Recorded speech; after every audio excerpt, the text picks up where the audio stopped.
nak tambah ais pun boleh. Okey, bagi wanita yang berpantang pun boleh juga. Tapi Amy ada yang buat yang khas untuk yang berpantang.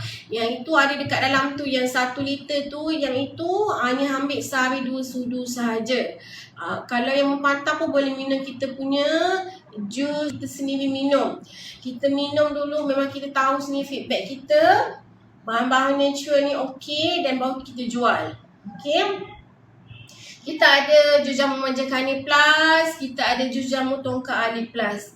Okey, kita yang ni pilihan kita yang memang tengah hot selling adalah jus jamu. Sebab kita ada letak siring kat situ. Sangat okey kan untuk kita punya Miss B. Hanya untuk luar saja. Jangan you masuk ke dalam sebab ia nanti ganggu you punya pH dekat dalam. Hanya untuk cucian di luar saja supaya menjaga pH you punya Miss B lah. Ada yang bagi